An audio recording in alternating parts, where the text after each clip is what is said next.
ভাসুরের নাম মুখে আনতে মানা। এখন নাম বললে অনেকেই ক্ষুব্ধ হবেন, অনেকের সাথে সম্পর্ক নষ্ট হবে। প্রধান প্রধান রাজনৈতিক দল বলতে আমরা যাদেরকে বুঝি, আমি যদি বিএনপির কথা বলি, জামাতের কথা বলি, তারা কি পরিষ্কারভাবে বলছে আমরা আওয়ামী লীগের রাজনীতির কবর দেখতে চাই, আওয়ামী লীগের রাজনীতি দেশে নিষিদ্ধ চাই, আওয়ামী লীগকে রাজনীতি করতে দেওয়া হবে না। এই কথাটা কি বিএনপি এবং জামাতের পক্ষ থেকে জোরে সোরে বলা হচ্ছে? বলা হচ্ছে না। আওয়ামী লীগ যদি কোনোভাবে ক্ষমতায় আসে তখন কিন্তু খবর আছে আবার, যে আওয়ামী লীগের রাজনীতি নির্মূল করার জন্য সবাইকে কাজ করা উচিত, সবাইকে আওয়াজ তোলা উচিত।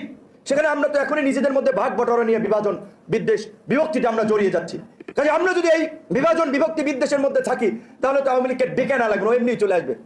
কারণ আওয়ামী লীগকে প্রতিষ্ঠিত করার জন্য অনেক দেশি বিদেশি শক্তিগুলো হাজার হাজার কোটি টাকার প্রজেক্ট নিয়ে নেমেছে। বিদেশিরা ইতিমধ্যে আওয়াজ তুলেছে ভারসাম্যপূর্ণ নির্বাচনের জন্য আওয়ামী লীগকে দরকার। বিদেশিরা অলরেডি কিন্তু ওকালতি শুরু করে দিয়েছে। এই সরকার যে দুর্বল সরকার, আমরা যতই বলি না কেন আমরা